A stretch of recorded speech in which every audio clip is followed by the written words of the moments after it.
Selamat malam, Pak. Malam.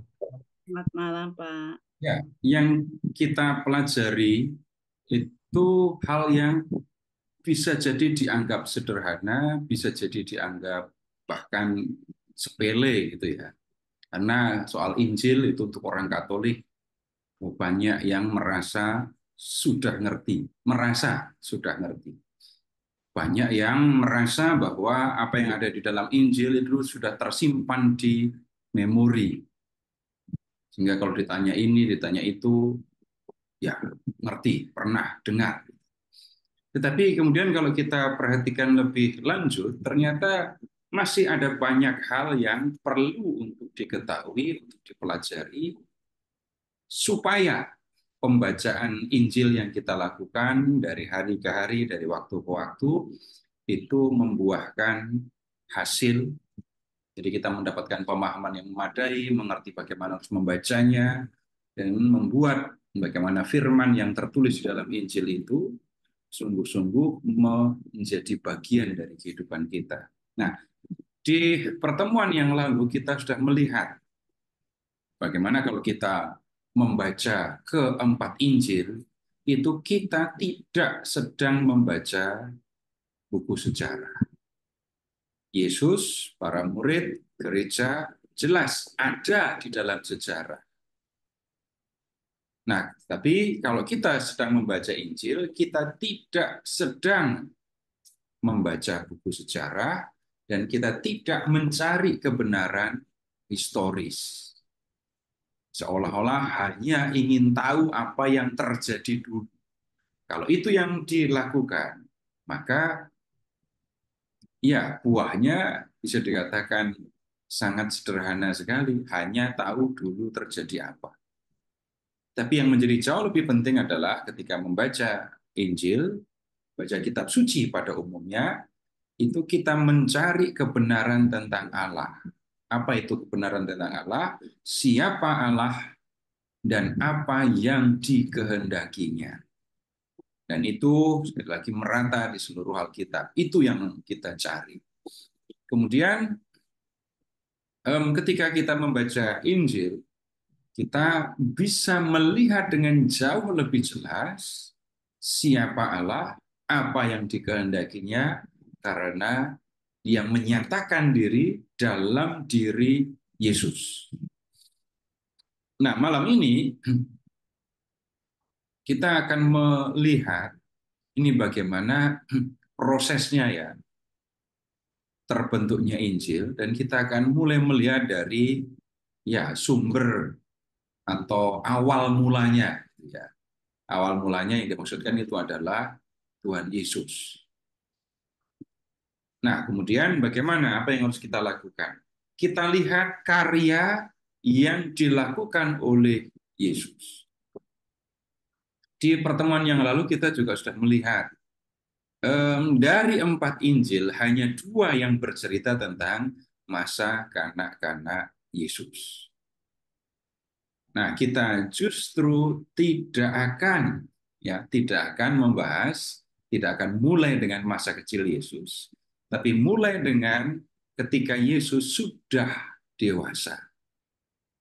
Seperti begini, Bapak Ibu silahkan mengingat ketika ya mungkin Bapak Ibu membaca buku biografi ya. Ini tidak persis sama, tetapi begini yang saya maksudkan. Kalau Bapak Ibu pernah membaca buku biografi, Bapak Ibu pernah baca biografi siapa?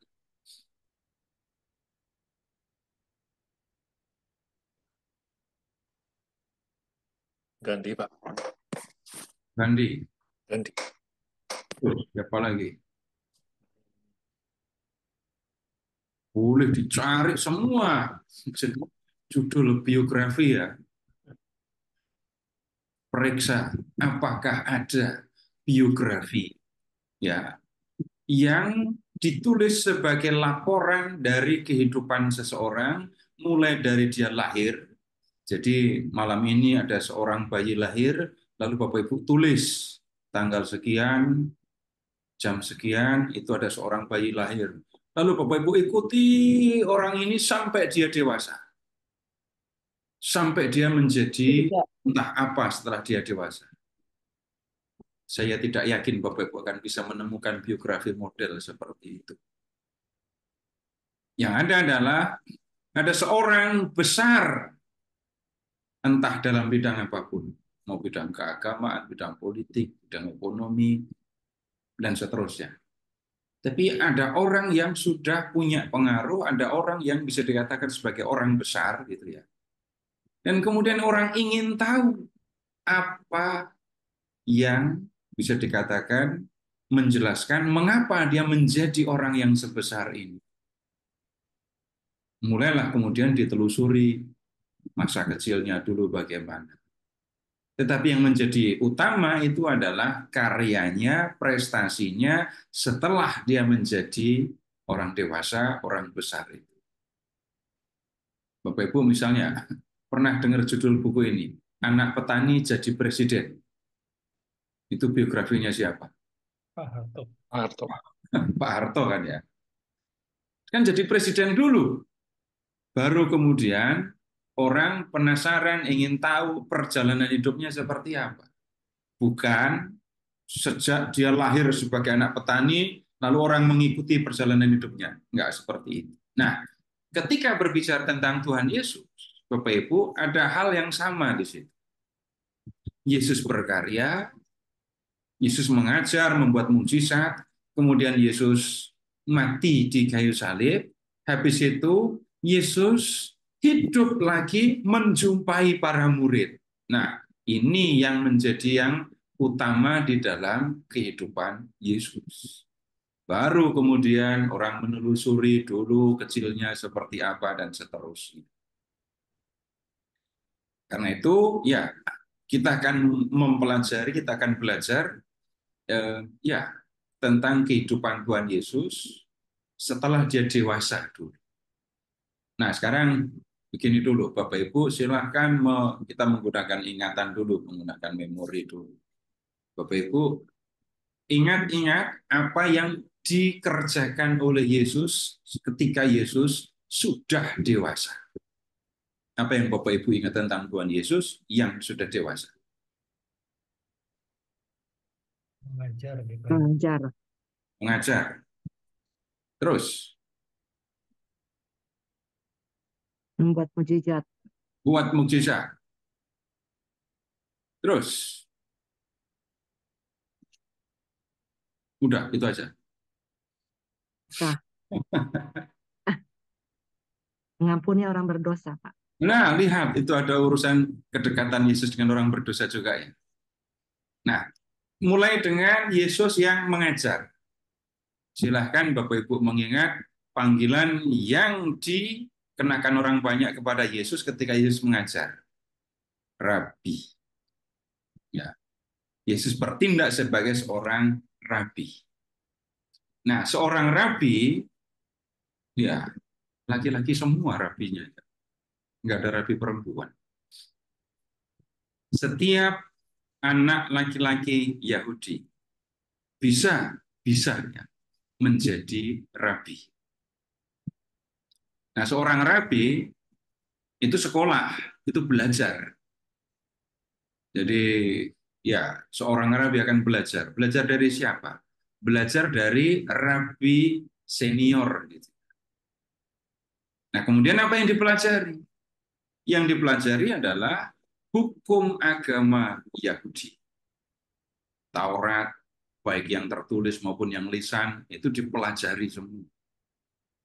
Dan kemudian kalau bicara tentang pendidikan rabi, itu mereka belajar sampai kurang lebih umur 22. Dan seorang rabi itu gini, tidak mendapatkan, bahkan tidak boleh ya, menerima honor dari pengajaran Taurat. Untung saya bukan rabi dan tidak sedang bertindak sebagai rabi sekarang. Tapi semangat yang sama, kita bersama-sama Bapak Ibu lakukan. Kita bersama-sama lakukan ya. Bapak Ibu kalau ini ya, Bapak Ibu kan bekerja kan ya. Nggak nyari sesuap nasi kan ya, nyari duit yang banyak kan ya. Niatnya kan semua cari duit yang banyak, namanya orang bekerja kan begitu. Tapi kemudian ketika Bapak Ibu ke paroki, lalu bekerja untuk paroki, Bapak Ibu nggak nyari duit kan ya? Kecuali Bapak Ibu pegawai sekretariat, security, atau apa lagi. Adalah yang digaji di paroki ada, tapi ya kalau kita bekerja di paroki, nah, untuk gereja, kita tidak mencari dana, cari uang untuk sendiri. Jadi ada waktu yang seperti itu kan. Nah, sekarang begini, itu semangat para rabi kayak gitu. Para rabi itu mencari uang, iya untuk penghidupannya. Macam-macam pekerjaan yang dilakukan di samping menjadi seorang rabi. Ada yang jadi tukang kayu, tukang batu, berdagang, menjahit, kayak gitu. Nah, kalau di perjanjian baru di dalam Injil, Bapak Ibu akan menemukan Yesus itu dikenal sebagai tukang kayu dan juga tabib. Kalau Bapak Ibu mengikuti ini Paulus itu juga mengikuti pendidikan rabi, dia menjadi rabi dan dia punya pekerjaan lain menjadi tukang kemah, buat kemah, reparasi kemah itu dia lakukan. Itu untuk penghidupannya. Nah, kemudian sekarang begini, di zaman Yesus itu bukan hanya Yesus yang jadi rabi. Ada banyak orang yang bertindak sebagai rabi. Ya, jadi kira-kira kalau hitungan wajar gitu ya, umur 24 itu udah mulai mengajar, lalu jadi rabi. Nah, kemudian Yesus bertindak sebagai rabi, di samping atau di luar Yesus, di zaman yang sama, ada banyak orang lain yang bertindak sebagai rabi. Di antara mereka itu banyak yang berasal dari kalangan Farisi. Nah, Bapak Ibu sering mendengar kata orang-orang Farisi kan ya. Nah, kalau di dalam Injil mereka ini seringkali berdebat dengan Yesus. Dan Bapak Ibu boleh periksa, boleh amati di dalam Injil ketika Yesus berdebat dengan orang-orang Farisi, hampir selalu perdebatannya itu menyangkut Taurat, menyangkut hukum agama Yahudi. Yang tidak langsung itu yang Yesus mengampuni orang itu agak berbeda. Dan Yesus mengaku sebagai Mesias, memang itu agak berbeda. Tapi Bapak Ibu silahkan mengingat, Yesus menyembuhkan orang sakit di sinagoga pada hari Sabat di hadapan orang banyak. Nah, ini yang seringkali jadi bahan perdebatan. Yesus dan murid-muridnya ini makan. Dan murid-muridnya makannya nggak cuci tangan dulu. Lalu orang mengatakan, wah ini murid-murid Yesus makan dengan tangan najis. Hukum Taurat memang menjadi materi yang bisa dikatakan sangat serius untuk orang Yahudi. Suasana di zaman Yesus itu bisa dikatakan suasananya sangat ya religius. Orang-orang Yahudi hidup dalam suasana keagamaan yang sangat kuat. Nah, kemudian begini, sebagai rabi, itu ya, Yesus mengajar. Para rabi itu kalau di dalam Injil Matius nanti akan tampak begini. Para rabi pada umumnya itu kalau ngajar suka ngutip ajaran guru-gurunya. Suka ngutip apa yang dikatakan oleh para seniornya. Tetapi ketika Yesus mengajar, berbeda. Yesus tidak mengutip kata-kata orang lain, Yesus tidak mengutip rabi-rabi yang dipandang senior. Kalau Bapak Ibu mengingat khotbah di bukit, Bapak Ibu bisa mengingat yang sederhana. Kamu telah mendengar firman, mata ganti mata dan gigi ganti gigi, tetapi aku berkata kepadamu, jangan melawan orang yang berbuat jahat kepadamu, melainkan siapapun yang menampar pipi kananmu, berikanlah juga kepadanya pipi kiri.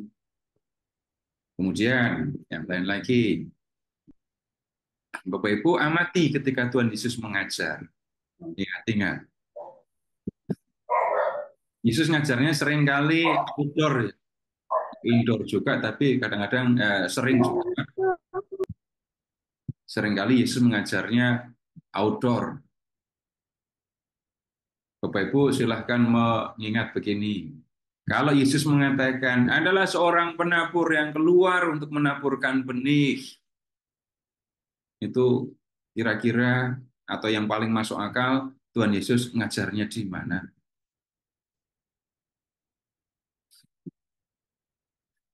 Jangan-jangan itu di dekat atau di ladang gandum. Kemudian ketika Yesus mengajarkan perumpamaan tentang lalang di ladang gandum, lalang di antara gandum.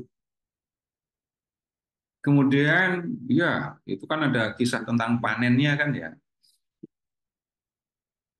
Gandum dikumpulkan, dimasukkan ke dalam lumbung, lalang dibakar. Masuk akal kalau orang mengatakan Yesus mengajarnya di dekat ladang atau bahkan di ladang gandum. Dan kemudian Bapak Ibu, memang kalau kita ke Galilea, sekitar Galilea gitu kan banyak kan ya memang ladang karena tanahnya datar, subur, banyak ditanam gandum di situ. Kemudian ketika Yesus misalnya menyampaikan perumpamaan ini, kapak sudah tersedia pada akar pohon. Wah, ini pasti ngomongin tentang atau yang masuk akal ya dekat-dekat sama kebun-kebun dengan pohon-pohon. Kerajaan Allah itu seumpama biji sesawi. Nah, ini juga bicara tentang ini apa yang ada di dalam alam. Apa yang ada di sekitar. Kemudian kalau ini Bapak Ibu, Tuhan Yesus mengajar gini, kerajaan Allah itu seumpama pukat yang dilabuhkan. Nah, itu Yesus ngajarnya di mana? Danau Galilea. Wah, ini harus di tepi danau ini. Yesus berulang kali dikatakan ngajar di tepi danau, ya. Sehingga kalau ya Yesus bicara tentang kerajaan Allah itu seumpama pukat, lah ini Yesus ngajarnya di dekat danau. Tapi kalau Yesus mengajarkan kerajaan Allah itu seumpama ragi yang diambil seorang perempuan, dicampurkan dalam adonan 3 sukat banyaknya, ini ngajarnya di mana kalau kayak gini?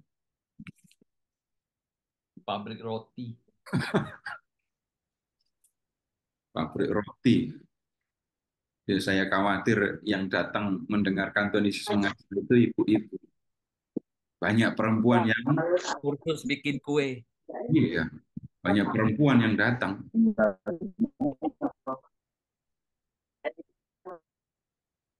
Kalau nggak ada perempuan, nggak pernah lihat orang bikin roti, agak repot Tuhan Yesus ngajar yang seperti itu.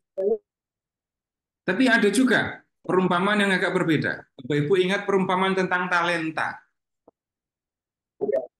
Ketika memperoleh laba 5 talenta, yang dipercaya untuk memegang 5 talenta memperoleh laba 5 talenta. Ini kan ngomongin dagang kan ya, ada laba. Lalu di situ juga disebutkan tentang ini orang yang menjalankan uang, disebut di situ dalam perumpamaan tentang talenta itu. Ini memang jadinya tidak ngomong tentang danau, tidak bicara tentang pohon, tidak bicara tentang ladang gandum, tapi bicara tentang ini kehidupan yang sudah menyangkut soal ekonomi, yang berdagang, kemudian ada orang yang menjalankan uang. Nah, sekarang begini, kenapa Yesus mengajarnya dengan cara seperti itu? Tuh, Bapak Ibu lihat gambar di ini, yang ada namanya F. Joni Rianto itu. Itu kan Tuhan Yesus sedang mengajarkan ya. Ada yang bawa catatan nggak itu? Nggak ada yang bawa catatan.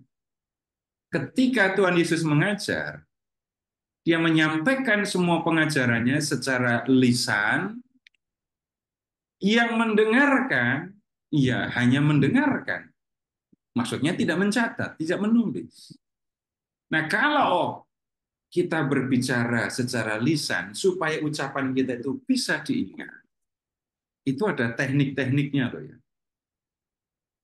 Bapak Ibu tolong ingat-ingat. Bapak Ibu ada yang nyanyi lagu Twinkle Twinkle Little Star. Ya udah kalau nggak ada ya pelangi-pelangi lah. Ada dong. Ada? Tolong ingat-ingat. Ibu bapak dulu nyanyi lagu itu tahun berapa? Waduh, 60, 70. 60-an. Nah, tolong ingat-ingat. Waktu itu membaca catatan apa enggak? Tahu nggak? Hafal. Enggak, hanya mendengar gurunya nyanyi, saya mengikuti, ikut nyanyi, ingat sampai sekarang. Loh, keren kan? Kemudian ada juga yang teknik yang lain. Itu tadi pakai lagu ya. Teknik lain itu cerita. Bapak Ibu silahkan mengingat waktu kecil didongengi enggak? Guru, orang tua. Dongeng, cerita itu juga ya gampang untuk diingat.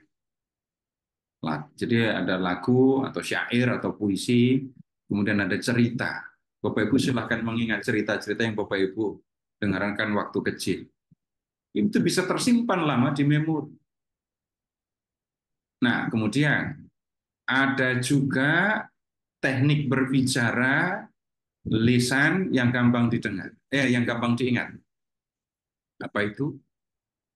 Membalik logika. Berbicara melawan pemahaman umum. Nah, semua ini dilakukan oleh Tuhan Yesus. Masih ada lagi. Bapak Ibu ada yang ngajar bina iman, pernah ngajar bina iman? Kalau pernah ngajar bina iman, itu biasanya diajari bagaimana menggunakan alat peraga. Fungsinya apa alat peraga itu? Supaya anak-anak yang mendengarkan itu memasukkan, menerima informasi tidak hanya dari telinga, tidak hanya melalui telinga, tapi juga melalui mata kan. Nah, sekarang kita lihat bagaimana Yesus mengajar. Yesus mengajar dengan menggunakan cerita? Iya. Ada banyak cerita yang disampaikan oleh Tuhan Yesus, dan itu disampaikan semata-mata untuk menyampaikan pengajaran. Jadi Yesus tidak melakukan stand up komedi supaya orang mendengar dan tertawa, ya. Tapi Yesus menyampaikan pengajaran dalam rupa ini cerita, perumpamaan yang Bapak Ibu dengarkan, Bapak Ibu bisa jadi sekali baca, sekali dengar bisa kok ingat. Kemudian Yesus juga menggunakan alat peraga. Tapi tidak kemudian Yesus pergi kemana-mana bawa alat peraga gitu ya. Kalau tadi misalnya kerajaan Allah itu seumpama pukat yang dilabuhkan orang. Lah kan orang lihat nelayan narik pukat, memilih ikan yang layak dimakan dan yang tidak boleh dimakan. Sehingga di kesempatan yang lain ketika orang melihat nelayan menarik pukat, maka mereka ingat, Tuhan dulu pernah mengajar begini. Ketika melihat orang yang menaburkan benih, orang akan ingat, Tuhan Yesus dulu pernah mengajar ini. Ketika ibu-ibu bikin roti, ya langsung ingat, Tuhan pernah mengajar ini. Itu teknik yang digunakan oleh Yesus. Kemudian ada juga yang, ini Yesus mau balik atau melawan logika yang umum gitu ya. Bapak Ibu silahkan mengingat sabda bahagia itu. Yang biasanya oleh orang Yahudi itu dianggap sebagai orang yang berbahagia. Itu adalah orang yang kaya, duitnya banyak, apa yang diinginkan bisa terpenuhi. Belum lagi, itu adalah ganjaran yang diberikan oleh Allah karena dia baik. Jadi harta kekayaan untuk orang Yahudi di zaman itu adalah tanda, bukti kalau orang yang punya itu orang baik. Yesus mengatakan apa? Berbahagialah kamu yang miskin. Berbahagialah kamu yang menangis. Nah, berbahagialah kamu yang lapar. Ini kebalikan dari yang biasanya dipikirkan orang. Biasanya kalau pipi ditampar, orang balas, ganti nampar. Tapi Yesus mengatakan, kalau pipimu yang satu yang kanan ditampar, jangan balas, kasih pipi yang satu lagi. Dengan mengucapkan kalimat yang seperti itu, orang bahkan mengingat apa yang diajarkan oleh Tuhan Yesus. Apakah Yesus juga bicara tentang Taurat? Iya. Bapak Ibu ingat peristiwa yang menurut saya keren kalau diperhatikan. Seorang ahli Taurat datang kepada Yesus, lalu bertanya, hukum mana yang terutama dalam hukum Taurat? Lalu Yesus menjawab, ada dua, kasihilah Tuhan Allahmu dengan segenap hati, jiwa, akal budi. Kasih sesamamu seperti dirimu sendiri. Kalau bisa mengatakan yang seperti ini, Bapak Ibu, bisa dipastikan Tuhan Yesus belajar Taurat. Tapi kemudian Yesus juga mengatakan, pada kedua hukum inilah tergantung seluruh hukum Taurat dan kitab para nabi. Nah, ini juga menunjukkan bahwa kalau begitu Yesus tidak hanya belajar Taurat, tapi belajar kitab-kitab yang lain yang diakui sebagai kitab suci oleh orang Yahudi. Ketika Yesus misalnya dituduh, murid-muridnya sih yang dituduh, melanggar hukum Taurat karena memetik gandum di hari Sabat. Nggak tanggung-tanggung, sekali bicara, Yesus ambil 3 kutipan, 1 dari kitab 1 Samuel, 2 dari kitab Bilangan, 3 dari kitab Nabi Hosea, tanpa buka Alkitab, tanpa buka kitab suci. Dan itu berarti Tuhan Yesus belajar sebagai seorang rabi, Yesus belajar tentang Taurat, kitab-kitab yang lain di dalam perjanjian lama kita. Tetapi kemudian ketika mengajar, Yesus melihat siapa yang ada di hadapannya. Jadi Yesus menyampaikan pengajaran dengan teknik cerita, membalik logika, seperti itu tadi. Itu kan memperhatikan siapa yang mendengarkan. Dan Bapak Ibu bisa periksa, ingat-ingat. Kalau Tuhan Yesus mengajar, itu ya. Kalau Tuhan Yesus mengajar, yang datang banyak sekali. Seandainya waktu itu Yesus ngajarnya online gitu ya. Jangan-jangan Zoom-nya nggak muat. Gitu. Yang datang mengajar banyak sekali. Bapak Ibu juga bisa mengingat begini. Jadi saya menggunakan memori Bapak Ibu tentang Yesus ya. Orang sampai nggak peduli dengan bekal, ngikuti Yesus supaya bisa mendengarkan Yesus dan mereka senang mendengarkan Yesus. Nah, Bapak Ibu, ini yang dilakukan Yesus ketika mengajar sebagai rabi. Kemudian para rabi itu juga punya murid. Tapi biasanya murid yang mendatangi rabi untuk belajar. Jadi calon murid yang nyari rabi untuk belajar. Paulus itu pergi dari kotanya di Tarsus ke Yerusalem untuk belajar kepada seorang rabi yang bernama Gamaliel. Tapi Yesus beda. Yesus berbeda. Bedanya apa? Bapak Ibu, silahkan mengingat kisah panggilan murid-murid. Yang Bapak Ibu ingat kisah panggilan siapa?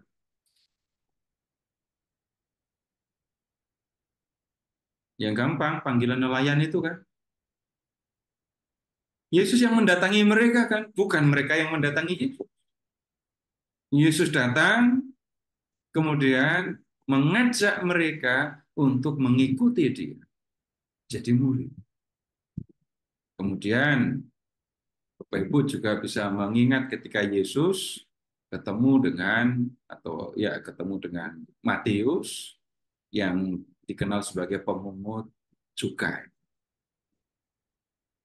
Yesus mengajak orang ini untuk mengikuti dia. Nah, kemudian Yesus kemana-mana pergi bersama murid-muridnya.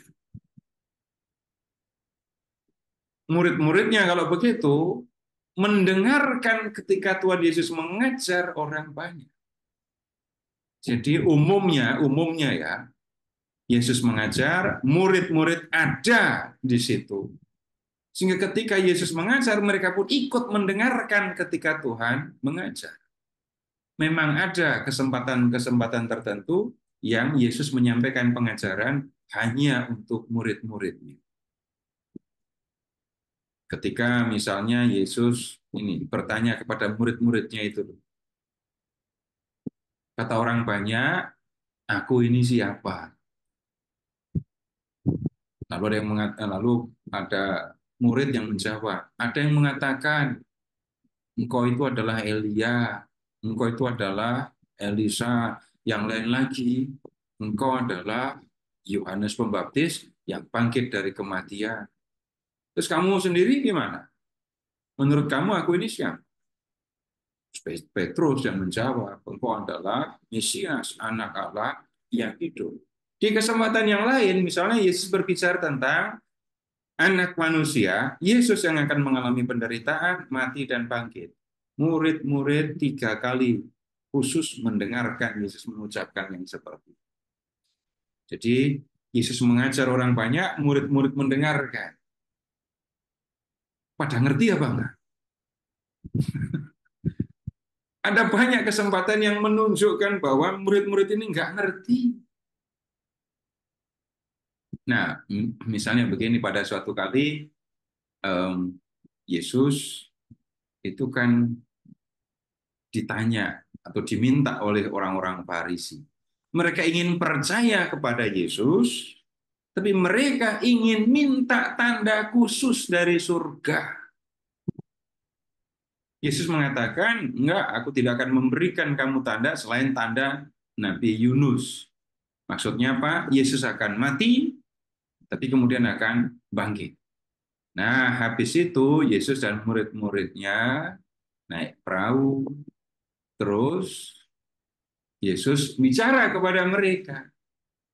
Hati-hati ya, waspada ya terhadap ragi Herodes dan ragi orang Farisi. Murid-murid pada bisik-bisik, dia bilang begitu karena kita nggak bawa roti. Kurang ajar kan itu omongannya. Padahal mereka belum lama menyaksikan bahwa Yesus membuat roti untuk 5.000 orang, untuk 4.000 orang. Dikiranya soal roti itu masalah untuk Yesus. Mereka nggak ngerti apa yang diucapkan oleh Yesus. Ketika misalnya lagi Yesus menyampaikan bahwa ia akan menderita, mati, bangkit, murid-murid nggak ngerti semuanya nggak ngerti. Kalau di Injil Matius bahkan ibu dari anak-anak Zebedius datang minta kedudukan. Kalau Yesus nanti jadi raja, maka Yakobus, Yohanes itu nanti duduk di sebelah kanan dan kiri Yesus. Nah, itu nggak ngerti itu mereka. Murid-murid lain gempar, enak aja. Apa istimewanya 2 orang itu daripada kita? Mengapa dia berani-beraninya minta kedudukan yang paling tinggi sesudah Yesus? Lalu mereka juga berdebat. Siapa yang paling besar di antara mereka yang akan dipandang layak untuk mendampingi Yesus? Nah, murid-murid mengalami yang seperti itu. Tapi kemudian kita menjadi bertanya begini, lalu kenapa murid-murid itu kok pada mau ikut Yesus? Di kelompok Yesus itu, ini kelompoknya aneh. Kelompoknya aneh. Bapak Ibu silahkan mengingat di situ ada pemungut cukai kan ya, namanya Matius. Kemudian ada nelayan. Pemahaman biasa saja yang Bapak Ibu akan pasti ingat. Para pemungut cukai itu oleh orang Yahudi disayangi, dihormati, diterima atau tidak. Tidak. Mereka seringkali dianggap sebagai orang berdosa, kan? Nah, yang seringkali jadi korban para pemungut cukai siapa? Ya, antara lain para nelayan itu. Tapi perhatikan juga, di antara murid-murid Yesus itu ada Simon, orang Zelot, ada Yudas Iskariot. Ya. Nah, dua orang ini merupakan apa nyebutnya ya? Pejuang kemerdekaan Yahudi. Nah, kata Yudas Iskariot. Nah, nama Iskariot. Ada yang mengatakan ini dari kata ish, Keriot. Ish itu pria, Keriot itu kampungnya, nama kampungnya. Tapi yang lain lagi mengatakan ini Yudas itu adalah anggota dari kelompok yang disebut Sikari. Bapak Ibu ada film kan ya judulnya Sikari. Tapi mengingatnya begini saja. Sikari itu dari kata Sikarius. Sikarius itu artinya belati. Belati itu badai. Pisau kecil. Nah, para pejuang Yahudi dari kelompok ini menyasar prajurit-prajurit Roma. Jadi kalau ada prajurit Roma di satu kesempatan gitu ya, lalu orang Yahudi berkerumun di situ, wah ini mereka senang ini para pejuang ini. Mereka akan ada di antara kerumunan mendekati ini prajurit Romawi, menikamnya sampai mati, habis itu bersembunyi di tengah kerumunan. Nah, kelompok pejuang ini kan lawan Roma kan. Nah, kalau pemungut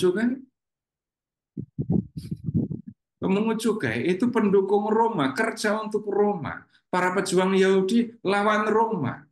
Nah, bagaimana mungkin ini pemungut cukai ada dalam satu tim bersama dengan para pejuang Yahudi? Jadi kalau dilengkapi malahan ada pemungut cukai yang mendukung Roma, ada nelayan-nelayan yang menjadi korban pemungut cukai, ada pejuang Yahudi yang bisa dikatakan membenci para pemungut cukai. Karena mereka melawan Roma, ingin mengusir Roma dan mendirikan kerajaan. Lalu kenapa orang-orang ini mau gabung, mau terima ketika Yesus mengajak mereka jadi murid? Nah, jawabannya itu ada di dalam kepercayaan mereka, ada di dalam pemahaman mereka. Nah, jawabannya Bapak Ibu harus melihat dulu, kita perlu melihat dulu pekerjaan yang dilakukan oleh Yesus, yaitu mukjizat. Mukjizat. Bapak Ibu silahkan menyebut mukjizat yang dilakukan oleh Tuhan Yesus. Kalau dikelompokkan, itu nanti akan ketemu Bapak Ibu. Cuma 4. Yang banyak sekali menyembuhkan orang sakit. Yang kedua, mengusir roh jahat. 3, membangkitkan orang mati. 4, mukjizat alam. Mengubah air jadi anggur, menggandakan roti, jalan di atas air, itu mukjizat alam. Nah, di dalam mukjizat-mukjizat ini, Bapak Ibu, orang bisa dengan jelas melihat kuasa yang dimiliki oleh Yesus. Ketika misalnya Yesus membangkitkan orang mati. Cara Yesus membangkitkan orang mati kan sederhana sekali ya. Cuma mengatakan Talita kum, jangan teriak. Kalau manggil Talita jangan teriak. Talita itu panggilan sayang gitu untuk anak kecil perempuan. Kum, bangun. Yesus membangkitkan Lazarus hanya dengan mengatakan, Lazarus, keluar. Apa yang diucapkan Yesus terjadi. Jadi para murid melihat kekuasaan Yesus. Ketika mengusir roh-roh jahat, Yesus juga menunjukkan kekuasaannya yang dahsyat. Kemudian ada juga mukjizat yang membuat mereka percaya Yesus itu siapa. Yesus membuat air menjadi anggur, Yesus menggandakan roti. Ini tanda Yesus adalah Mesias yang dijanjikan oleh Tuhan dalam kitab nabi-nabi, khususnya Nabi Amos. Jadi awal mereka menyaksikan, tunggu dulu. Ketika Yesus mulai mengajar, Yesus ngajar sendirian dulu loh ya. Yesus ngajarnya sendirian dulu, baru habis itu memanggil murid-murid. Sehingga mukjizat itu punya peran penting di dalam kisah panggilan para murid. Mereka menyaksikan apa yang dilakukan oleh Yesus, dan kemudian mereka melihat Yesus itu pribadi yang istimewa. Dan kemudian mereka sampai kepada simpulan, pada sikap, bahwa Yesus itu adalah Mesias. Raja yang dinantikan oleh orang Yahudi, yang akan membebaskan orang Israel dari kekuatan, dari kekuasaan Roma. Nah, dengan melihat hal ini, Bapak Ibu bisa melihat kenapa para murid tertarik untuk ikut Yesus. Anak-anak Zebedeus itu kan temannya Simon dan Andreas kan, nelayan-nelayan itu. Mereka mengikuti Yesus. Kenapa? Izinkan kami duduk dalam kemuliaan-Mu kelak, satu di sebelah kanan, satu di sebelah kiri. Wah, mereka pengen jadi orang yang penting di dalam kerajaan Yesus. Simon Petrus mengatakan ketika ini Yesus mengatakan Mesias akan mati, Petrus nggak bisa terima. Yesus sebagai Mesias nggak boleh mati. Kalau Yesus mati, siapa yang memimpin perjuangan? Nah, kemudian kalau melihat Yudas Iskariot dan Simon orang Zelot yang adalah para pejuang Yahudi, ya mereka nyambung sejalan dong dengan pemikiran yang dengan Yesus menurut pemikiran mereka. Bayangannya sederhana saja begini, Bapak Ibu, Yesus itu bisa membangkitkan orang mati, menyembuhkan orang sakit, membuat roti jadi banyak, buat air jadi anggur, bisa mengusir roh jahat. Sekarang bayangkan, kalau Yesus itu adalah Mesias, kalau Yesus itu adalah Raja, pasti keren sekali kan ya? Tidak akan ada yang sakit, tidak akan ada yang mati. Yesus juga bisa melakukan penyembuhan jarak jauh kok. Bahkan bisa membangkitkan orang mati. Nah, mereka berpikir Yesus akan menggerakkan orang Yahudi untuk melakukan perlawanan terhadap Roma, dan kemudian sesudah itu dia akan bertindak sebagai raja. Kalau Yesus menjadi raja, maka semua akan hidup dalam damai dan dalam kesejahteraan. Murid-murid Yesus akan menjadi orang penting di dalam kerajaannya. Tetapi kemudian yang terjadi tidak seperti yang mereka pikirkan. Ketika Yesus masuk ke Yerusalem naik keledai, itu sebenarnya momen yang pas untuk menyatakan diri sebagai Mesias, untuk menggerakkan orang Yahudi melakukan perlawanan terhadap Roma, untuk mengusir pasukan Roma. Dan setelah pasukan Roma diusir, Yesus sudah siap mau jadi raja. Itu yang mereka pikirkan. Lihat orang-orang yang mengikuti Yesus waktu Yesus mau masuk Yerusalem. Sekali Yesus mengatakan supaya mereka menyerang prajurit Roma, mereka semua akan bergerak. Yesus datang ke Yerusalem kan menjelang Paskah itu. Dan menjelang Paskah itu, orang Yahudi dari seluruh penjuru datang. Jadi jumlahnya akan banyak sekali. Bukan kebanyakan ibu-ibu sama anak-anak, enggak. Yang wajib pergi untuk ke Yerusalem mengikuti ziarah itu adalah orang-orang laki-laki Yahudi dewasa, itu nomor 1. Para perempuan ikut, iya. Tapi jumlah laki-laki akan sangat banyak di masa itu. Tapi kemudian Yesus kok enggak buat apa-apa. Malah Yesus membiarkan diri ditangkap. Membiarkan diri ditangkap, lalu diadili, dan kemudian Yesus mati di kayu salib. Bapak Ibu ingat-ingat ketika Yesus ditangkap, para murid bagaimana? Lari, meninggalkan Yesus seorang diri, menjalani penangkapan, pengadilan, sampai penyaliban. Nah, kemudian mereka pergi karena kecewa. Bapak Ibu boleh mengingat dua orang yang pulang ke Emmaus, boleh mengingat para murid yang bersembunyi, ya, bersembunyi karena takut. Yesus tidak berlaku seperti yang mereka pikirkan. Tapi ketika mereka sedang serius memperhatikan itu, ketika mereka sedang dilanda kesedihan yang seperti itu, Tuhan Yesus datang kepada mereka. Yesus mati, tapi kemudian Yesus menjumpai murid-muridnya. Dan ketemulah kita dengan Yesus yang bangkit dari kematian. Nah, kebangkitan Yesus dari kematian ini yang mengubah pandangan sikap para murid. Kita akan lanjutkan habis ini. Sekarang diskusi dulu, tanya jawab kalau ada yang mau ditanyakan. Silakan. Silakan kalau ada yang mau bertanya. Pak Sugi, mau tanya? Belum. Belum. Terima kasih. Belum. Oh.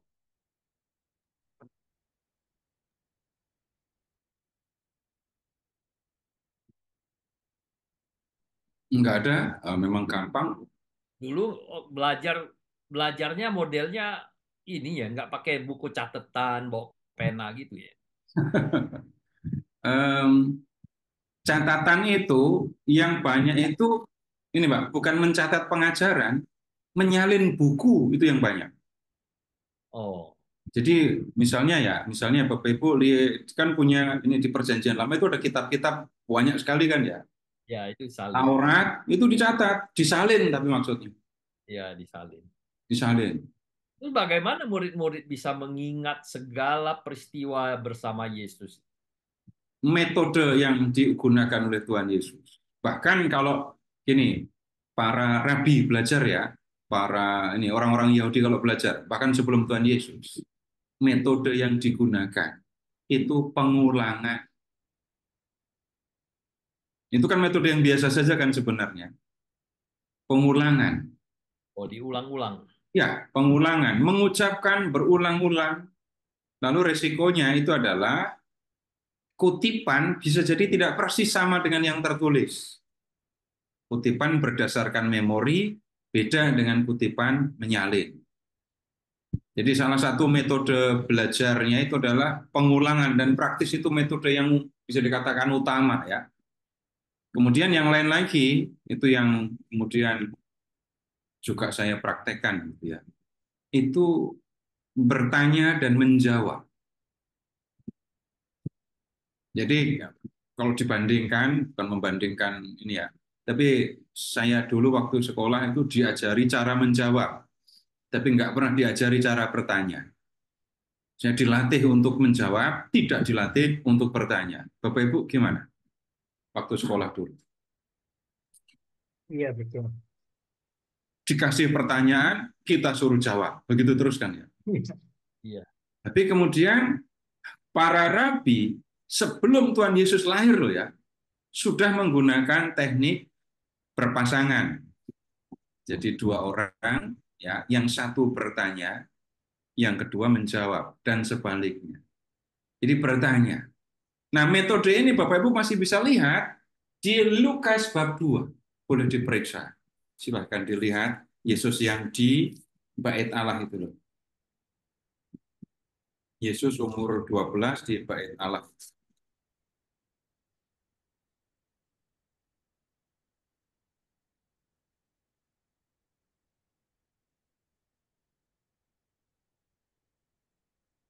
Lukas bab 2, lihat ke ayat 46 dan 47.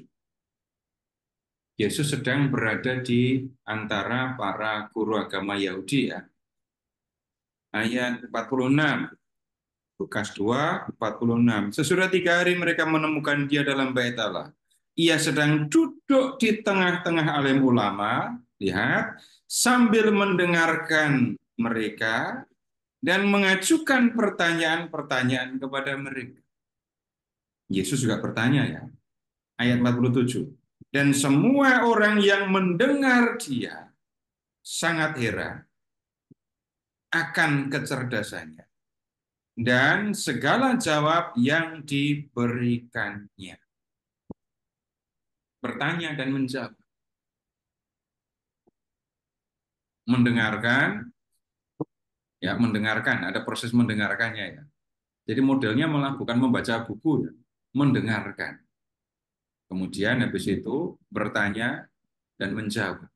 Itu teknik cara belajar para rabi dulu. Nah, begitu Pak. Jadi kalau Yesus banyak menggunakan metode mengajar lisan tadi, tapi kalau bicara tentang para rabi, metodenya mendengarkan, bertanya, menjawab. Begitu, Pak.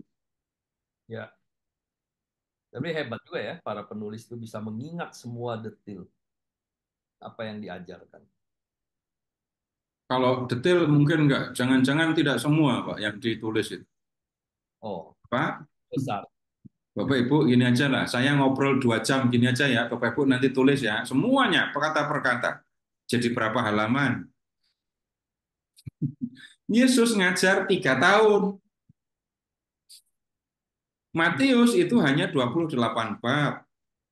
Yang berupa khotbah itu bab 5, kemudian bab 11, bab 13, lalu bab 18, bab 24, 25. Enggak semuanya juga khotbah. Jadi enggak mungkin kalau 3 tahun cuma dapat sekian. Maka kemudian Bapak Ibu juga bisa lihat kok, ada tulisan yang isinya ajaran-ajaran Tuhan Yesus yang enggak masuk di dalam Alkitab. Di kitab-kitab apokrif ada. Nah, yang diingat itu yang mana? Nah, nanti diskusinya. Ya.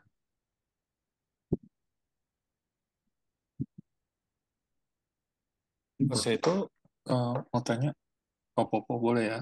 Ya, boleh, boleh. Pak, tabah, tabah. Mengenai apokrif itu eh, gereja gereja mengakui, bukan mengakui ya, apa hanya mengakui kitab suci yang ada, tetapi apokrif itu dianggap sebagai apa ya, pelengkap, bukan pelengkap apa namanya, sebagai tambahan atau bagaimana kedudukannya pas itu? Apokrif itu, nama apokrif itu baru munculnya belakangan ya. Awalnya mereka, tulisan-tulisan itu beredar begitu saja. Beredar, tidak ada yang kemudian menulis, ayo kita nulis apokrif, enggak. Jadi tulisan itu beredar bersama dengan tulisan-tulisan yang lain yang kemudian menjadi bagian dari kitab suci. Awalnya bersama-sama beredar semua. Nah, kemudian isinya itu apa saja? Macam-macam. Yang barusan saya sebut ini tadi, ada kumpulan dari ajaran-ajaran Tuhan Yesus. Ada kitab yang isinya kumpulan ajaran Tuhan Yesus. Ada juga begini, kitab-kitab yang ditulis untuk menjawab pertanyaan yang muncul di kalangan umat. Sejak kapan Tuhan Yesus itu sadar bahwa dia memiliki kekuatan ilahi? Sejak kapan? Apakah waktu kecil Yesus langsung ngerti cara menggunakan dayanya, ya daya yang dimiliki itu? Kemudian nanti ada juga kitab-kitab yang lain yang muncul dari kelompok-kelompok tertentu, aliran tertentu, yang kemudian ya unsur yang menjadi ajaran dari kelompok itu menjadi bagian dari tulisan. Bapak Ibu kalau pernah membaca Injil Yudas, ya itu di Injil Yudas, Yudas tidak dikatakan sebagai murid yang berkhianat. Nah, itu murid yang baik dia itu. Kalau tampaknya dia berkhianat itu karena Tuhan Yesus yang suruh. Nah, ada macam-macam yang seperti itu. Nah, dalam prosesnya memang kemudian gereja.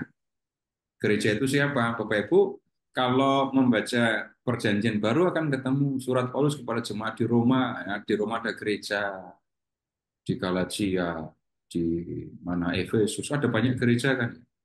Tulisan-tulisannya itu dikopi, diedarkan, dikopi, dikirim ke tempat lain dan seterusnya.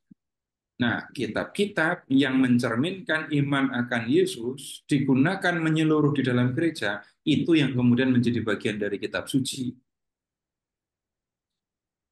Yang lain nggak masuk, tetapi ada juga yang ada di dalam kitab apokrif, tapi masih ada pengaruhnya di dalam gereja Katolik. Jadi gereja sebenarnya tidak melarang orang membaca.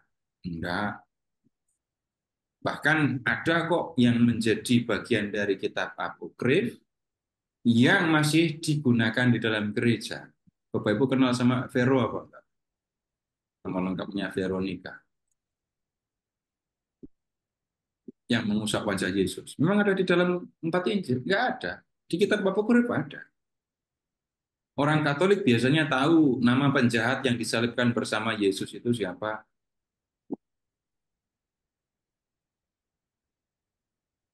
Dismas ya, kalau Dimas dari Jawa Tengah, tapi kalau Dismas, nah itu penjahat yang disalibkan bersama Yesus. Nah, itu tidak ada di antara 4 Injil, tapi ada di kitab-kitab, ada di kitab apokrif yang seperti itu. Begitu, Pak?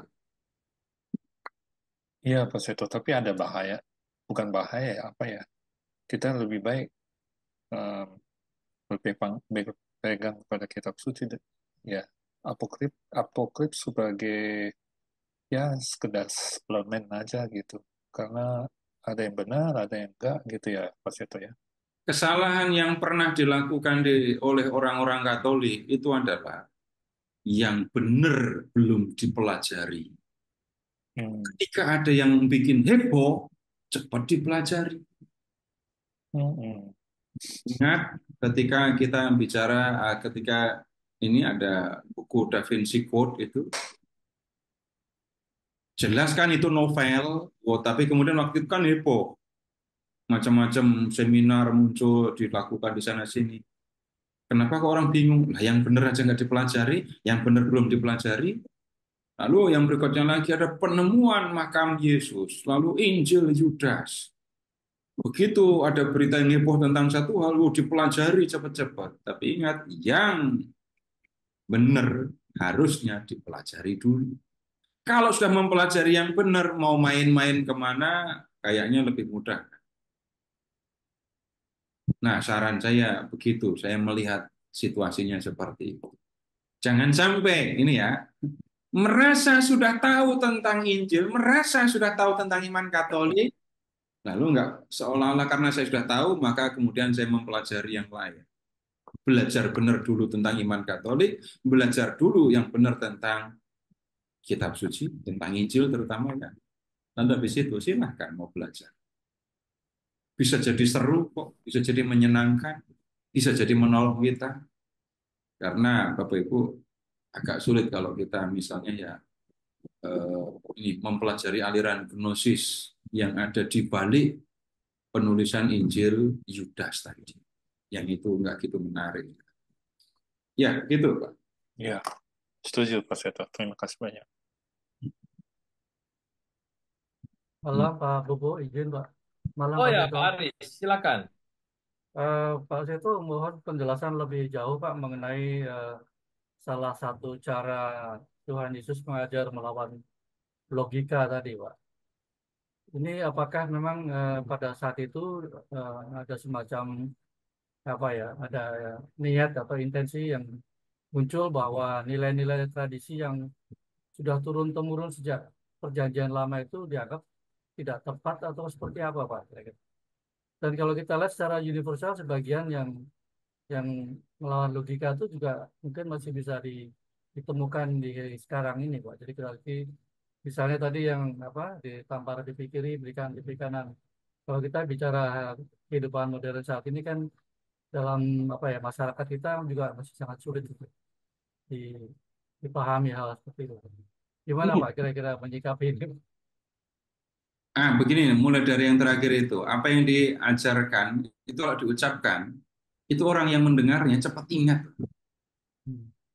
Bapak pernah mendengarkan ya orang-orang yang nggak pernah baca Injil, nggak kenal Injil, itu bisa mengucapkan kalimat itu. Pipi kanan ditampar, kasih pipi kiri. Kemudian menjadi pengetahuan yang bisa dikatakan lebih umum. Nah, kemudian begini, memang ada ya hal-hal yang dalam arti tertentu diperbarui gitu ya oleh Tuhan Yesus. Ambil contoh ini begini, Bapak Ibu silahkan mengingat ketika ada orang yang muda datang kepada Yesus, orang ini orang kaya. Orang itu kemudian bertanya, Guru, perbuatan baik apa yang harus kuperbuat untuk memperoleh hidup yang kekal? Gitu kan? Lalu Yesus menjawab, lakukan perintah Allah. Orang itu jawab, perintah yang mana? Kemudian Yesus mengutip 10 perintah Allah, jangan mencuri, jangan membunuh, jangan berzina, sampai kasihi sesamamu seperti dirimu sendiri. Orang itu berani mengatakan, semua itu sudah aku lakukan. Kemudian, masih ada yang kurang nggak? Yesus jawab, kalau kamu pengen sempurna, jual segala yang kamu miliki, dapat duit kan? Duitnya silahkan bagi ke orang miskin. Kenapa orang itu pergi? Karena duitnya banyak, hartanya banyak. Yang sering kali diomongkan dalam pembicaraan itu adalah orang kaya itu sayang dengan duitnya. Nah, lalu habis itu kan Yesus mengatakan, susah orang kaya masuk surga. Lebih gampang. unta masuk lubang jarum daripada unta masuk kerajaan surga. Terus murid-murid jawab, jika demikian, siapakah yang dapat diselamatkan? Demikiannya itu artinya apa? Jika orang kaya saja susah masuk kerajaan surga, bagaimana dengan kita yang nggak kaya ini? Itu sudah ada hal yang menyentak pikiran para murid di situ. Kenapa? Orang Yahudi itu melihat kekayaan itu sebagai ganjaran pahala. Jadi kalau orang melakukan yang baik, dia akan dapat ganjaran, dapat pahala. Nah, pahalanya itu antara lain kekayaan. Jadi kekayaan yang dimiliki oleh seseorang itu menjadi bukti kalau dia orang baik. Yesus minta apa? Jual, bagi kepada orang miskin. Orang kaya ini nggak bisa terima. Kenapa nggak bisa terima? Loh, masa saya diminta menjual, membuang bukti kalau saya orang benar. Maka kemudian Yesus mengatakan mustahil, nggak pakai kata mustahil, lebih mudah unta masuk lubang jarum daripada orang kaya masuk surga. Apa arti ucapan Yesus ini? Kalau orang kaya saja yang membawa bukti kebaikan susah masuk kerajaan surga, bagaimana orang-orang miskin yang nggak punya bukti kalau mereka orang baik? Tapi Yesus mengatakan ini sulit. Kenapa? Bayangkan Bapak Ibu ya, orang datang kepada Tuhan dan menunjukkan sertifikat tanah, sertifikat rumah, BPKB, surat berharga, gitu ya. Tuhan, ini yang aku punya. Ini adalah bukti kebaikanku. Aku layak masuk surga kan? Itu yang dibilang oleh Tuhan Yesus. Susah orang kaya masuk surga. Menggunakan kekayaan seolah-olah sebagai tiket masuk surga. Itu yang ditentang oleh Yesus. Tapi kemudian habis itu, kamu yang mengikuti aku, kamu akan memerintah bersama aku atas 12 suku Israel. Nah, ini pertentangan habis dengan pemahaman orang Yahudi. Pertentangan yang lain yang seperti ini contohnya kelihatan di perumpamaan tentang orang-orang upahan di kebun anggur itu. Nah, ya, Ya, cara Yesus ini membalik logika yang saya maksudkan, yaitu sebenarnya menentang pemahaman yang mengoreksi, memperbarui pemahaman yang ada. Bagaimana mungkin orang masuk surga dengan membawa bukti? Buktinya bukti kebaikan dan buktinya adalah harta kekayaan. Tidak bisa itu diterima. Nah, kemudian begini, kalau mengikuti Yesus, kalau memperhatikan ajaran Tuhan Yesus, Bapak Ibu akan diajak untuk menjadi tidak manusiawi. Coba ingat-ingat Bapak Ibu, kalau sudah mendengar kata manusiawi gitu, itu Bapak Ibu ngomongnya positif atau negatif? Wajarlah, manusiawilah kalau orang gigih berjuang, punya daya tahan yang besar. Itu seringkali dikaitkan dengan kata manusiawi. Enggak, manusiawi itu seringkali konotasinya negatif. Wajarlah, namanya juga manusia. Permisif ya. Ambisi, itu ya. Kenapa? Permisif. Iya. Kemudian jadi permisif. Wajar kalau begini, wajar kalau begini. Manusia ya, namanya manusia pasti punya ambisi lah. Namanya manusia laki-laki kalau sama perempuan pasti beginilah. Negatif semua. Tapi Bapak Ibu bayangkan menjadi pengikut Yesus. Mana yang Bapak Ibu diajari jadi manusiawi? Barang siapa memandang perempuan dan menginginkannya, dia sudah berzinah dengan dia di dalam hatinya. Kalau matamu menyesatkan kau, cungkil. Ada yang memusuhi kamu, doakan. Ada yang menganiaya kamu, doakan. Nah, yang diajarkan oleh Tuhan Yesus seringkali melampaui yang manusiawi dan mengikuti ajaran Yesus, nanti jadinya kita diajak untuk menjadi melampaui yang manusiawi itu. Ya, begitu, Pak. Terima kasih, Pak Seto. Ya. Masih ada? Silakan. Banyak, Pak Seto. Ya, silakan, Pak. Malam, terima kasih. Pak Seto mau bertanya, kalau dikaitkan secara kronologis, Alkitab itu boleh dikatakan dilahirkan atau dikanonisasi setelah adanya tradisi dan gereja. Atau dikatakan Alkitab itu adalah produk daripada gereja, begitu ya.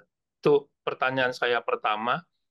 Kemudian yang kedua, apakah di Alkitab itu ada tersirat barangkali bahwa Yesus menghendaki bahwa pengikutnya suatu waktu mendokumentasikan atau membuat buku untuk apa yang di pengalaman iman atau pengajaran-pengajarannya begitu. Terima kasih.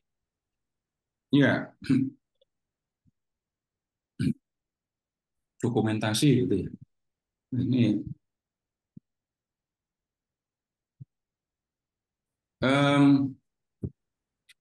mengingatnya begini Pak ya, Tuhan Yesus bangkit dari kematian, kemudian naik ke surga, kemudian mengirim Roh Kudus kepada para rasul memberitakan Yesus, lalu banyak orang yang menjadi percaya, dibaptis, dan saat itulah terbentuk gereja.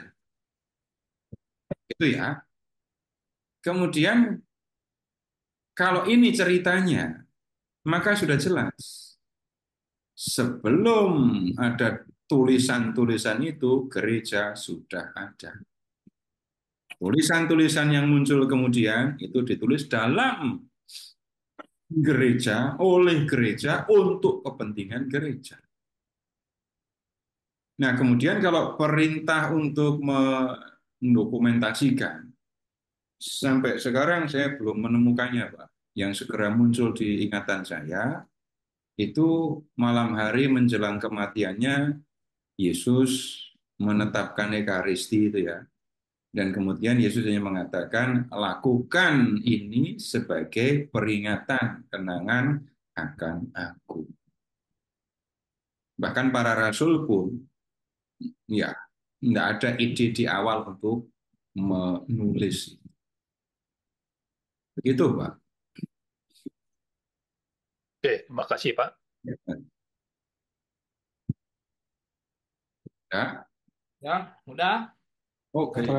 Satu lagi Pak Seto. Jadi artinya gereja sudah terbentuk, baru ada tulisan.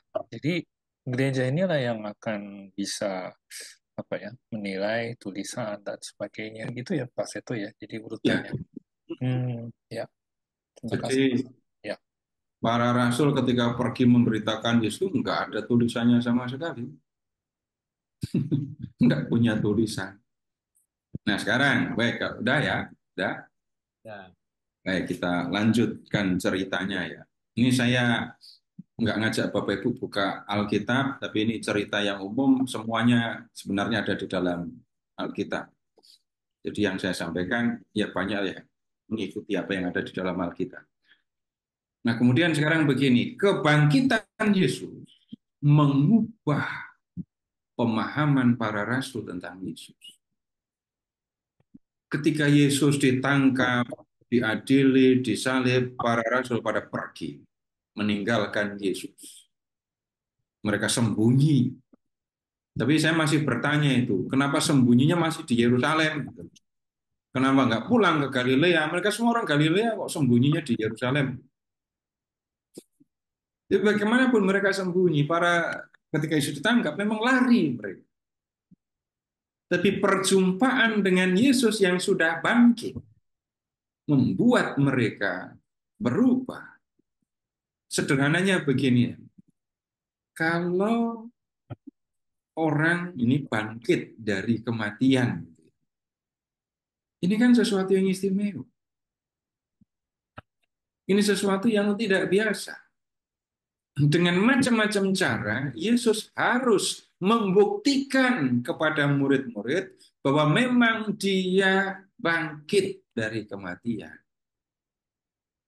Saya seringkali dalam hal ini kasihan sama Thomas. Seringkali dipandang rendah oleh orang-orang Katolik. Kenapa? Seolah-olah Thomas itu kurang percaya dibandingkan dengan para murid.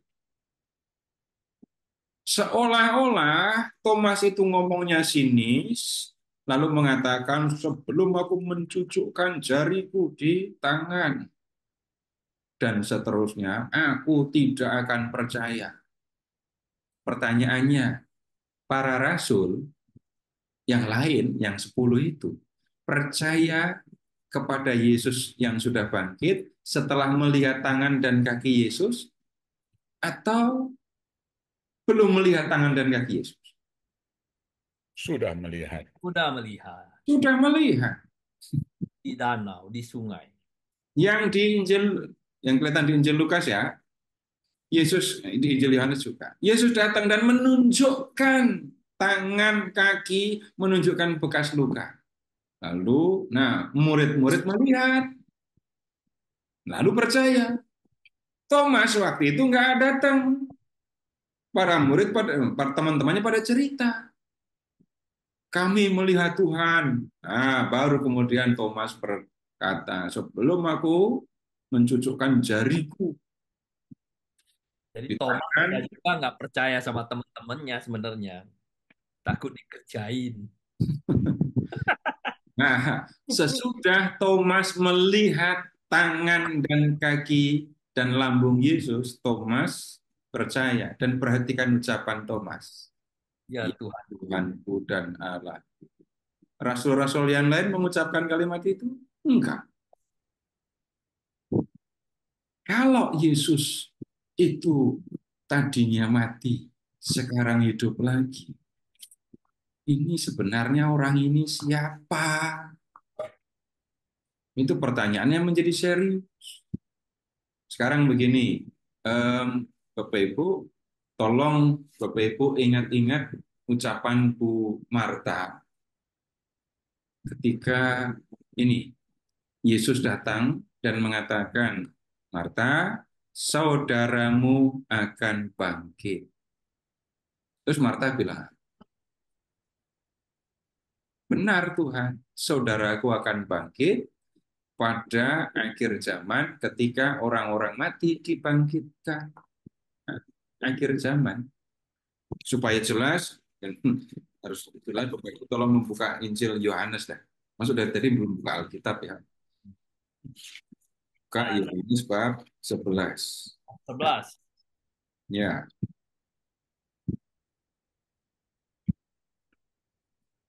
Lukas ya Pak ya. Yohanes. Yohanes. Yohanes 11. Lazarus di bang. Lihat ke ayat 23 sampai dengan 26. Oh, ya. Tapi yang pada pokok itu ayat 23 dan 24 saja. Yohanes 11, 23. Kata Yesus kepada Marta, saudaramu akan bangkit. Kata Marta kepadanya, aku tahu bahwa ia akan bangkit pada waktu orang-orang bangkit pada akhir zaman. Ini cerminan kepercayaan orang Yahudi, Bapak Ibu. Cerminan kepercayaan orang Yahudi bahwa orang-orang yang mati itu memang masuk dunia orang mati, tapi pada akhir zaman mereka akan dibangkitkan. Nah, kepercayaan itu masih tersimpan, ada sampai sekarang, Bapak Ibu. Tahu kuburan paling mahal kan ya? Di mana kuburan paling mahal? Mahal.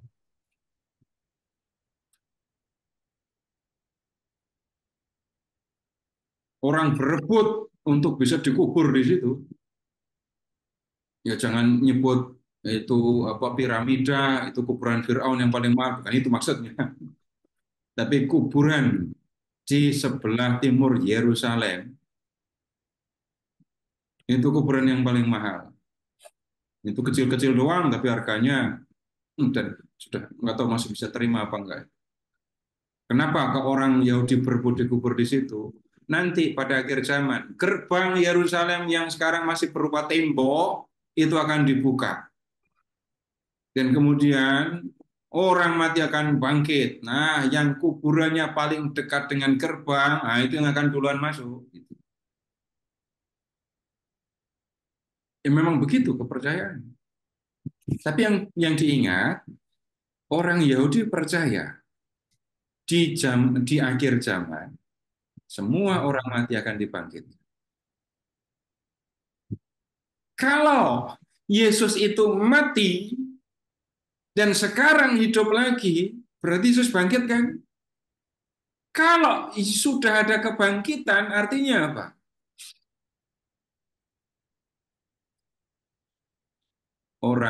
Orang Yahudi percaya pada akhir zaman semua orang mati akan dibangkitkan.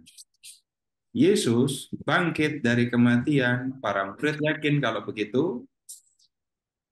Kesimpulannya, akhir zaman sudah datang. Akhir zaman sudah datang.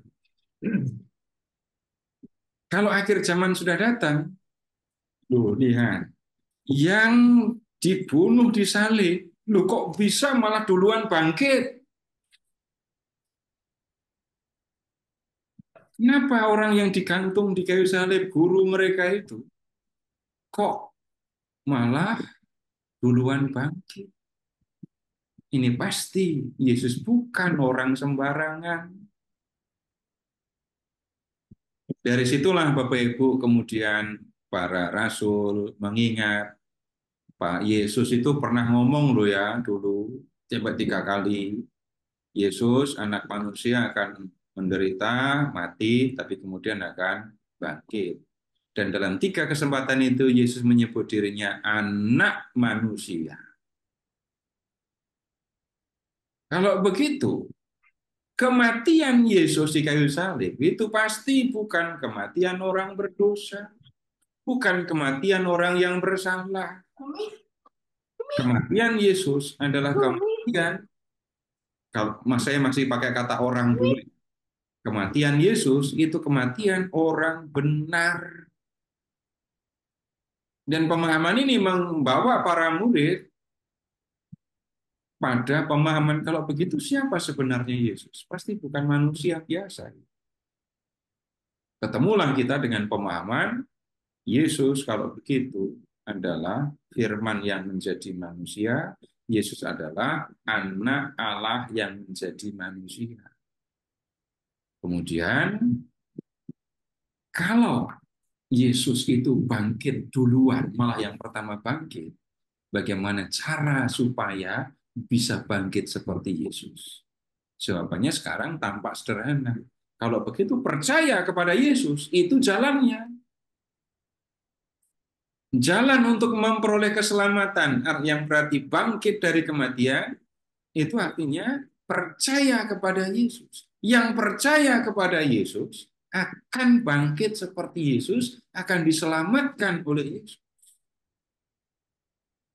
Nah, kemudian dari situ Bapak Ibu, lihat para murid pergi dari satu tempat ke tempat lain memberitakan Yesus. Nah, pemberitaan Injil, Injil itu apa dalam hal ini? Injil, Bapak Ibu, itu kan sebenarnya dari kata Yunani, tapi kita terimanya dari Arab. Injil, satu kata. Kalau dalam bahasa Arab, Injilun. Kata Injilun dari kata Latin Evangelium. Kata Latin, abjad Latin itu tidak punya huruf U. Kalau ada huruf atau perlu huruf U, yang ada itu huruf V. Bapak Ibu, gimana baca atau nulis Bulgari di parfum atau apa? Jadi kalau ada Evangelium, bisa juga dibaca Euangelium. Dan kata Latin ini memang berasal dari kata Yunani, Euangelion. Eu itu baik, Angelion itu kabar. Nah, Bapak Ibu lihat kata euthanasia. Eu itu baik, thanatos itu kematian. Nah, kata eu muncul di situ. Euangelion, Injil, kabar baik. Kabar baiknya itu apa? Yesus bangkit dari kematian. Yang percaya kepada Yesus akan bangkit seperti Yesus. Oh, ini kabarnya. Nah, para rasul pergi dari satu tempat ke tempat lain untuk memberitakan Yesus. Dan pemberitaannya itu mulai dari Yerusalem. Bapak Ibu, sekarang tolong membuka Kisah Para Rasul, bab 1, ayat 8. Apa yang dikatakan di sini?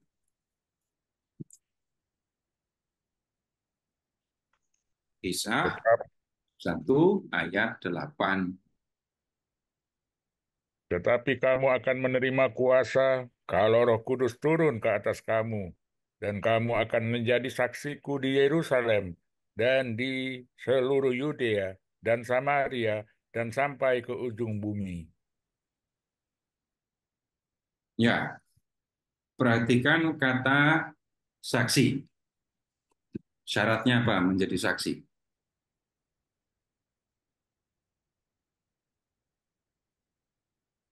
Nomor 1, melihat. Nomor 2, bicara. Saksi, ada yang melihat, tapi nggak bisa bicara. Sebutnya saksi bisu. Tapi ada nggak saksi buta?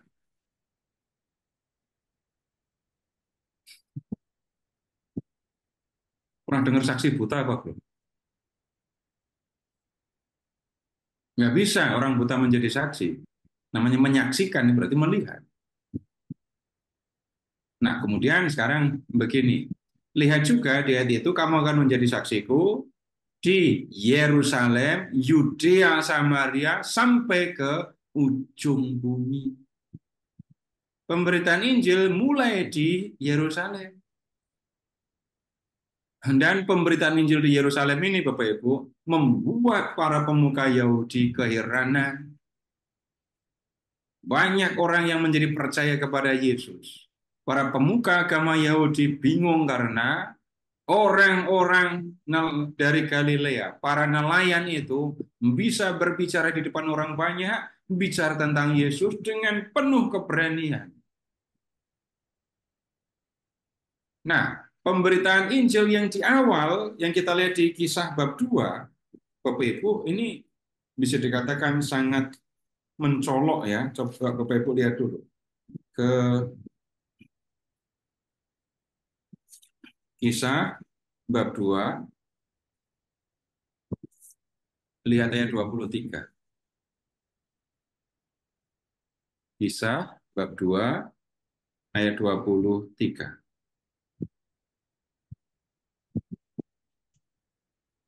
Yesus para murid Petrus ini ya bicara kepada orang-orang di Yerusalem. Dia yang diserahkan Allah menurut rencananya telah kamu salibkan dan kamu bunuh oleh tangan bangsa-bangsa durhaka. Tetapi Allah membangkitkan dia dengan melepaskan dia dari sengsara maut, karena tidak mungkin ia tetap berada dalam kuasa maut itu. Orang yang kamu bunuh, dia yang kamu salibkan dan kamu bunuh itu dibangkitkan oleh Allah. Ini ucapan Petrus kepada orang-orang Yahudi. Jadi kalau begitu, sikap orang-orang Yahudi dilawan oleh Allah. Mereka membunuh Yesus, Allah membangkitkan Yesus. Dan hal ini juga nanti disampaikan kepada para pemuka agama Yahudi. Ya. Lihat di bab 4, Kisah bab 4. Ini Yesus, Petrus dan Yohanes dihadapkan kepada sidang Mahkamah Agama Yahudi. Ke ayat 8. Bab 4 ayat 8.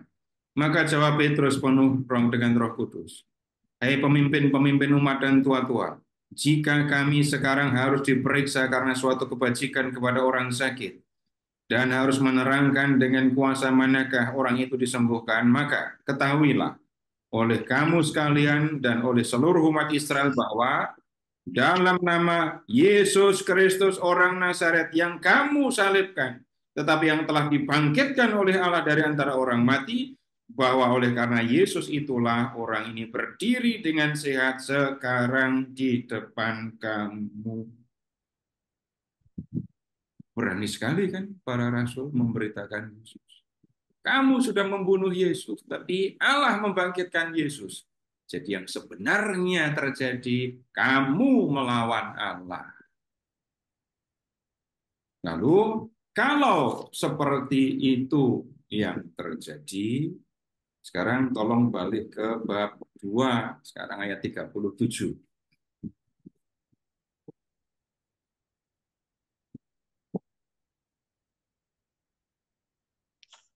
Dua 37. Ketika mereka mendengar hal itu, hati mereka sangat terharu.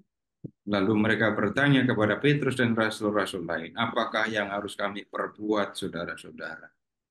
Terus Petrus menjawab, bertobatlah dan hendaklah kamu masing-masing memberi diri dibaptis dalam nama Yesus untuk pengampunan dosamu, maka kamu akan menerima karunia Roh Kudus.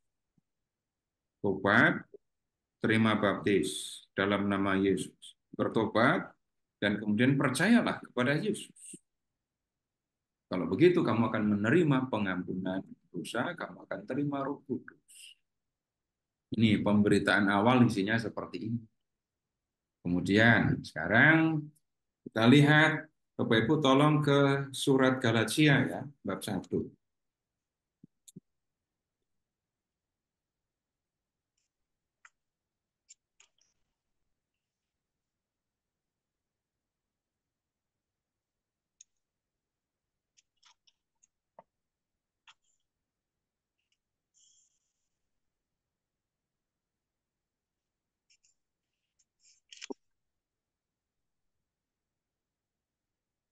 Di bab 1 ini Paulus bercerita tentang keadaan dirinya sebelum percaya kepada Yesus dan setelah menjadi percaya kepada Yesus.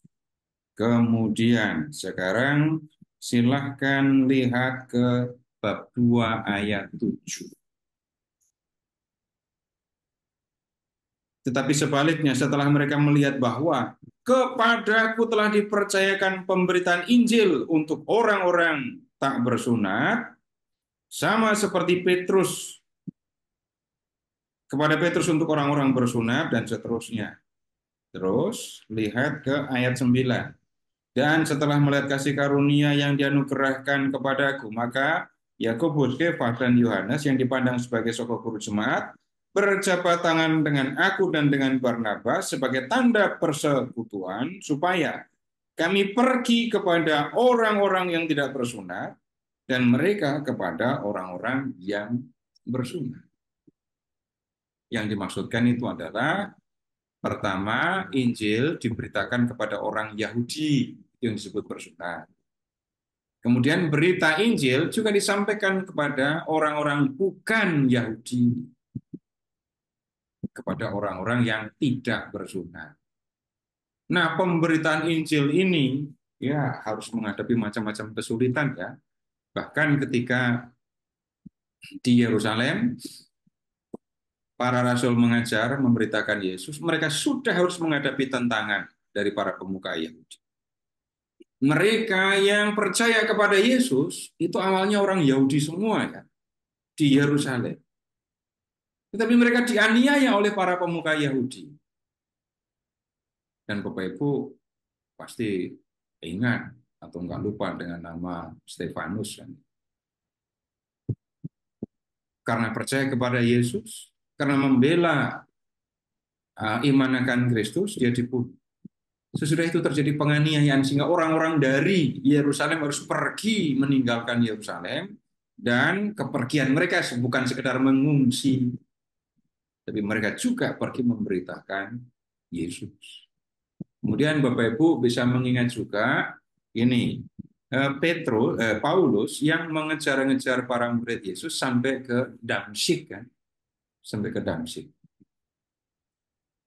Ternyata di Damsyik sudah ada murid-murid Yesus kan. Terus berita tentang Yesus bagaimana bisa sampai ke Damsyik? Ini saya ingat waktu saya belajar lalu dengan dosen saya tinggalnya di India tadi, tapi aslinya orang Prancis, Lucien Legrand. Itu yang pertama kali membuat saya mengingat dengan jelas itu ya. Nah, di Galilea itu kan murid-murid Yesus kan banyak. Dari Galilea ke Damsyik itu kan nggak jauh. Ketika Paulus sampai ke Damsyik, sudah banyak pengikut Yesus di sana. Siapa yang membawa berita tentang Yesus ke Damsyik? Ya orang-orang, para pengikut Yesus yang di Galilea. Di luar 12 rasul, di luar Paulus, jelas di luar Paulus. Yang mengikuti Yesus di Galilea kan banyak sekali. Apakah mereka diam saja nggak ngapa-ngapain? Kayaknya mustahil kalau mereka nggak ngapa-ngapain. Nah, sekali lagi, awalnya mereka, para murid Yesus, memberitakan Yesus hanya di Yerusalem kepada orang-orang Yahudi. Tapi kemudian ada konflik juga. Para pemuka Yahudi itu nggak bisa segera mengabaikan Yesus walaupun Yesus sudah mati menurut mereka. Nggak bisa ini diabaikan. Karena apa? Yang lain, orang-orang lain yang dianggap sebagai Mesias, itu begitu pemimpin mereka mati, pengikutnya bubar. Nah ini yang dianggap sebagai Mesias sudah mati, kok pengikutnya malah banyak. Nah para pemuka Yahudi, mula-mula begini loh. Para pengikut Yesus itu, kalau mengikuti kisah para rasul ya di bab 2, tiap hari masih pergi ke Bait Allah. Tapi nanti di hari Minggu, mereka memecahkan roti Ekaristi di rumah.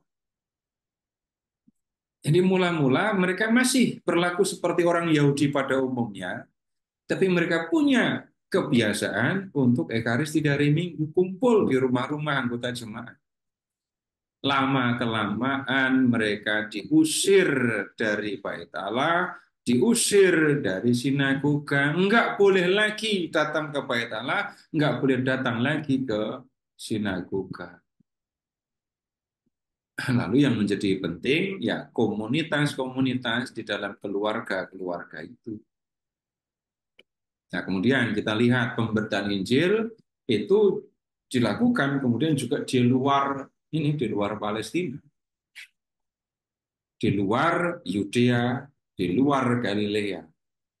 Kalau kita mengikuti kisah para rasul, lalu kita akan menemukan yang pergi sampai ke negeri yang jauh dan diceritakan panjang lebar, itu Paulus. Nah, kemudian Paulus menjadi orang yang sangat penting dalam hal ini, dan dia menjadi sangat lincah dalam pemberitaan Injil karena dia kan anak kota.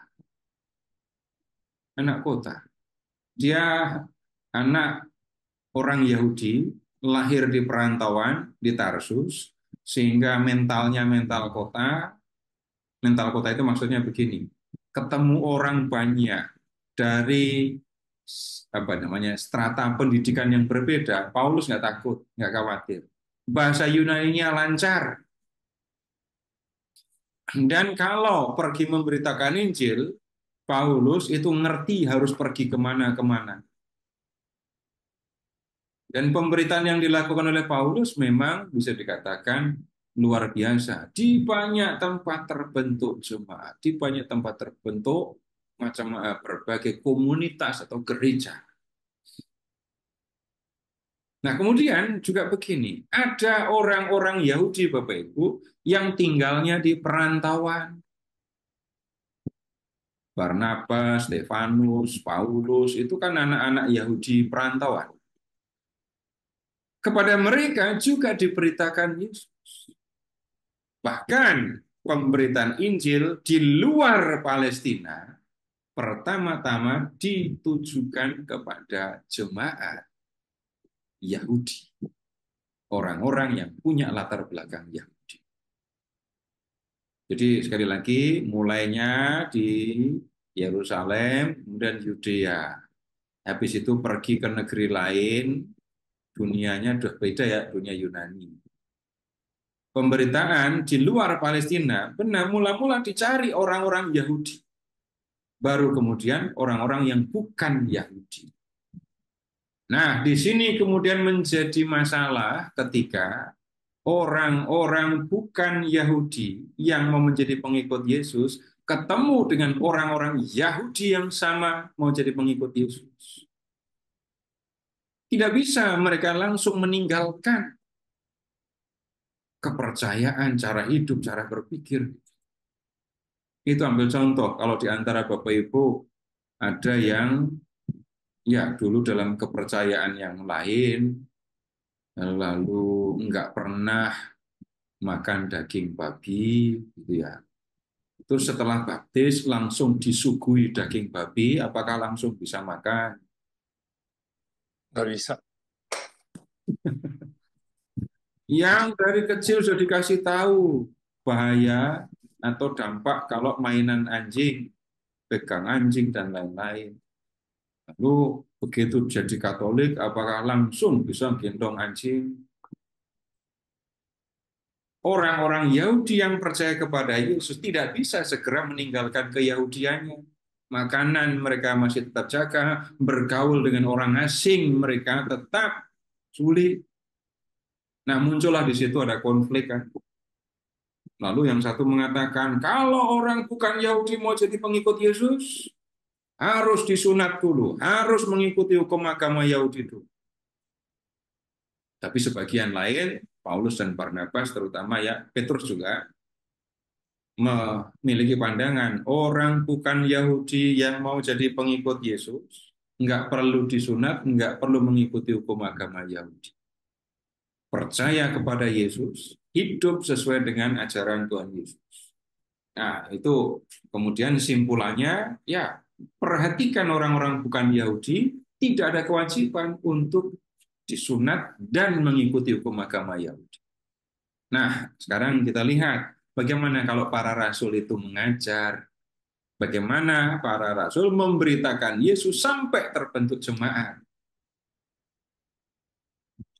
Para rasul datang ke suatu tempat. Ya. Kemudian nyari tempat yang ramai, berbicara tentang Yesus. Berbicara tentang Yesus. Bicara tentang Injil tadi ya. Yesus itu siapa? Lalu kalau percaya kepada Yesus, kita akan menerima keselamatan, bangkit lagi, hidup abadi dalam kebahagiaan. Nah, orang-orang yang percaya kepada Yesus, itu kemudian dibaptis. Maka sesudah itu terbentuklah jemaat, terbentuk gereja. Kalau Bapak Ibu membuka dunia perjanjian baru, Bapak Ibu akan ketemu dengan ya kota-kota yang di tempat itu ada jemaatnya. Roma, jelaskan ya Roma.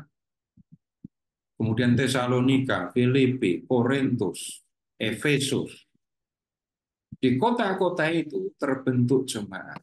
Nah, kemudian setelah ada yang dibaptis, setelah terbentuk jemaat, apakah para rasul langsung pergi? Enggak. Para rasul harus membina jemaat ini.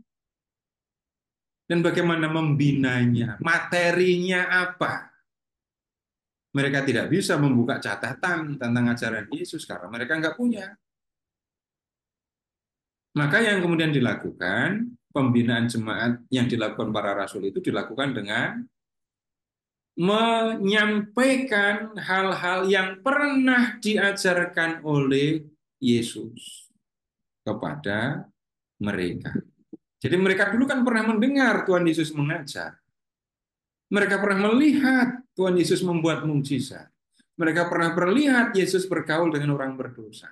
Apa yang mereka lihat, apa yang mereka dengar, itu yang mereka gunakan untuk membina jemaat. Dalam pembinaan itu mereka diajar untuk lebih tahu, lebih mengenal Yesus. Mereka juga dibina supaya hidup mereka sesuai dengan yang diajarkan oleh Yesus. Nah, kemudian apa yang mereka ingat dari Yesus dan cocok dengan situasi yang mereka hadapi, itu kemudian mereka ajarkan. Mereka mengajar lagi, sehingga lama-kelamaan para rasul itu mempunyai banyak pengajaran berdasarkan ajaran Yesus. Dan pengajaran itu menyangkut kehidupan Yesus dan menyangkut ajaran yang disampaikan Tuhan Yesus. Makin banyak rasul-rasul mengajar, makin banyak juga ajaran yang mereka sampaikan. Tapi itu semua masih dalam keadaan lisan. Terus para rasul mengajar, membina jemaat, begitu terus kan? Kan ajarannya makin banyak. Para rasul makin lama usia makin lanjut. Lalu begini, muncullah kemudian kebutuhan untuk menulis apa yang diajarkan oleh para rasul. Apa yang diajarkan oleh para rasul, apa yang pernah mereka didengar dari para rasul, ini kayaknya perlu ditulis. Ini perlu ditulis. Lalu muncullah macam-macam tulisan, ada kumpulan ajaran Yesus, ada kumpulan cerita tentang Yesus. Gitu ya. Catatan dari yang mereka dapatkan dari para rasul. Nah, kemudian muncullah orang-orang yang berusaha membuat tulisan yang lebih teratur mengenai ini Yesus dan ajaran. Supaya lebih terang prosesnya, Bapak Ibu tolong membuka Lukas bab 1. Lukas bab 1.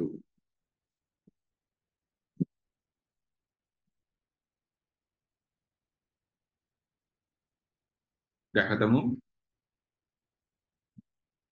Baik, Theophilus yang mulia. Banyak orang telah berusaha menyusun suatu berita tentang peristiwa-peristiwa yang telah terjadi di antara kita, seperti yang disampaikan kepada kita oleh mereka yang dari semula adalah saksi mata dan pelayan firman. Siapa saksi mata dan pelayan firman? Para rasul. Para rasul mengajar. Dan kemudian lihat, banyak orang sudah berusaha untuk menyusun berita tentang peristiwa-peristiwa yang diajarkan, disampaikan oleh para rasul itu. Tapi nggak disebutkan tulisannya itu apa saja. Nah, kemudian ayat 2, ayat 3. Karena itu, setelah aku menyelidiki segala peristiwa itu dengan seksama dari asal mulanya, aku mengambil keputusan untuk membukukannya dengan teratur bagimu. Perhatikan yang dilakukan oleh Lukas. Dia sudah mendengar berita tentang Yesus, sudah tahu berita tentang Yesus ini, sudah tahu juga banyak orang yang mau menulis. Nah, karena Lukas menyelidiki peristiwa itu dengan seksama, lalu membukukannya dengan teratur. Tujuannya, lihat, supaya engkau mengetahui bahwa segala sesuatu yang diajarkan kepadamu sungguh benar. Nah, Bapak Ibu lihat sekarang, ini sekarang menjadi lebih jelas kalau bicara tentang yang nulis Injil itu siapa. Duluan gereja apa Injil? Duluan gereja. Jelas di sini duluan gereja. Lukas itu anggota gereja. Gereja sudah terbentuk. Dan kemudian Lukas membukukannya. Perhatikan tujuannya menulis. Untuk orang di dalam jemaat atau di luar jemaat?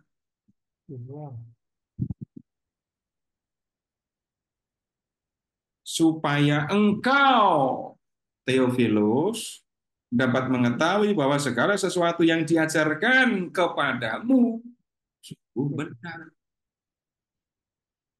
Jadi sudah ada jemaat, sudah banyak yang percaya. Lukas nulis untuk mereka supaya mereka yakin bahwa apa yang mereka dengar itu memang benar. Nah, ini proses terbentuknya Injil ya, seperti itu. Lalu kita perlu lihat nanti satu demi satu ya. Injil yang satu kok punya karakter yang beda dibandingkan dengan yang lain. Iya, kenapa? Ada yang karena penulisnya beda, pendengarnya beda. Itu ada pengaruhnya semuanya. Maksudnya begini ilustrasinya. Ini Bapak Ibu, saya bicara mengajar kepada umat Katolik yang tinggal di Keuskupan Agung Jakarta yang nggak pernah nginjak tanah, gitu ya. Bapak Ibu kapan terakhir nginjak tanah, coba? Tapi kemudian saya pergi ke tempat lain di pedesaan yang umatnya hidup sebagai petani, hidup di pedesaan.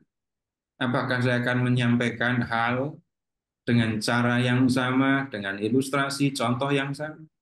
Enggak bisa. Kalimat yang pantang saya ucapkan, kalau saya mengajar di tempat lain itu adalah, kalau di Jakarta, begini, begini, begini. Atau kalau di Pulau Jawa, begini, begini, begini. Yang seperti itu enggak ada gunanya. Yang menjadi penting justru bagaimana melihat apa yang ada di sekitar dan kemudian menggunakannya sebagai ilustrasi, penjelasan, supaya firman bisa dipahami dengan lebih jelas. Jadi bicara kepada umat yang di kota, bicara kepada umat yang di desa, sudah berbeda. Bicara kepada orang yang sudah usia lanjut, bicara kepada anak-anak, itu sudah jelas berbeda. Para penulis Injil juga mengalami hal yang kurang lebih sama.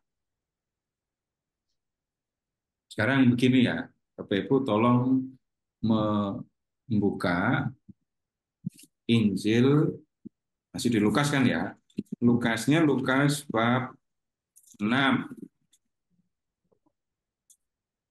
Lukas bab 6.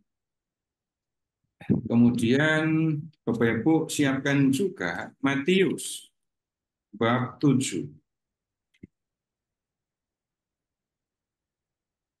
Lukas 6, bab 6 dulu pokoknya cari bab 6. Kemudian Matius 7, mulai dari ayat 24.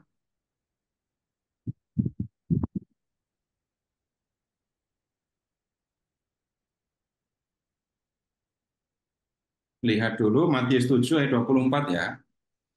Setiap orang yang mendengar perkataanku ini dan melakukannya, ia sama dengan orang bijaksana yang mendirikan rumahnya di atas batu. Mendirikan rumahnya di atas batu. Kemudian turunlah hujan, datanglah banjir, lalu angin melanda rumah itu, tetapi rumah itu tidak rubuh, sebab didirikan di atas batu. Nah sekarang begini, lihat yang di Lukas bab 6, ayat 47.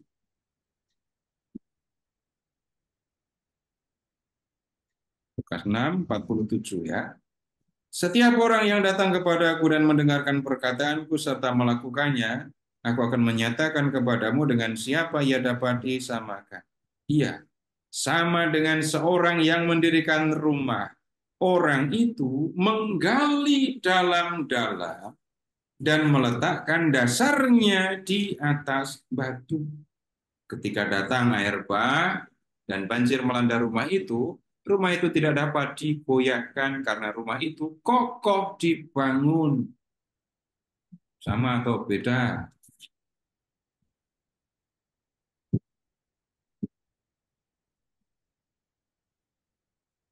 Kalau di Matius, rumah itu didirikan di atas batu. Itu baru orang bijaksana. Kalau memakai ukuran ini, Bapak Ibu termasuk orang bijaksana apa enggak? Enggak, bukan orang bijaksana. Rumah kita enggak ada di atas batu. Rumah yang didirikan di atas batu itu khas rumah orang yang tinggal di wilayah Palestina, khususnya Yudea. Di atas batu.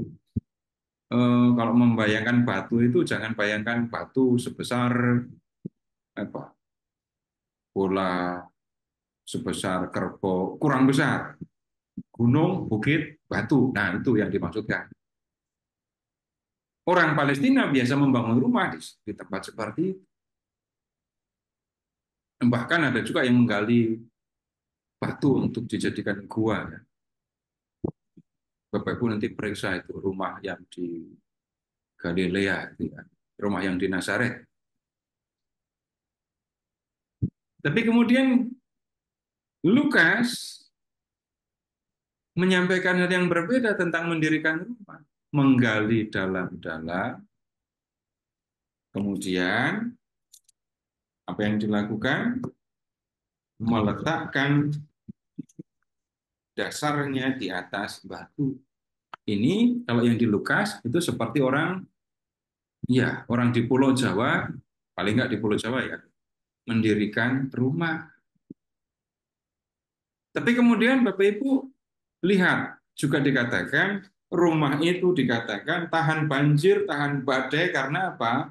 Rumah itu dikatakan kokoh dibangun. Ya, kenapa kok berbeda? Lukas bicara kepada orang yang geografinya berbeda. Tapi ini baik Lukas maupun Matius nggak pernah berbicara tentang orang-orang yang mendirikan rumah di lahan gambut. Ya, kalau orang mendirikan rumah di lahan gambut, batu nggak ada. Gali tanah untuk dijadikan pondasi juga nggak cocok. Gimana orang mendirikan rumah di atas lahan gambut? Pondasinya berupa tiang kayu yang ditanam dalam-dalam. Nah, kepada siapa tulisan ditujukan, itu juga mempengaruhi cara berbicara. Yang menulis juga kan berpengaruh, ya, yang berpengaruh. Gini Bapak Ibu, kalau ini Bapak Ibu memperhatikan ini sesama orang Indonesia, tetapi datang dari wilayah yang berbeda, bukan lahir di Jakarta ya, datang dari wilayah yang berbeda, Bapak Ibu langsung bisa lihat logatnya kan ya, biarpun sama-sama bahasa Indonesia. Kemudian amati lagi, ada grammar tata bahasa daerah yang digunakan. Tata bahasa daerah yang digunakan. Dan itu ketahuan nanti dari mana. Itu grammarnya orang Jawa, grammarnya orang Batak, grammarnya orang Flores. Itu kalau sama-sama ngomong bahasa Indonesia muncul semua. Tuh, muncul bagaimana? Bapak Ibu tahu kan pria punya selera. Itu bahasa dialek, bahasa resminya. Kalau pakai bahasa Jawa bukan pria punya selera, ini seleranya pria. Selerane wong lanang. Enggak, grammarnya Pak, bukan kosakata. Oh, Grammarnya. Seleranya pria. selerane Tanya. pria. Nah, itu ya bisa terjadi, bisa ada perbedaan di sana sini. Dan kemudian ya pribadi orang yang menulis itu berpengaruh di tulisannya. Baik, malam ini cukup sekian dan untuk pertemuan berikut kita akan lihat Markus dulu ya. Terima kasih, selamat malam. Silahkan Pak Bobo.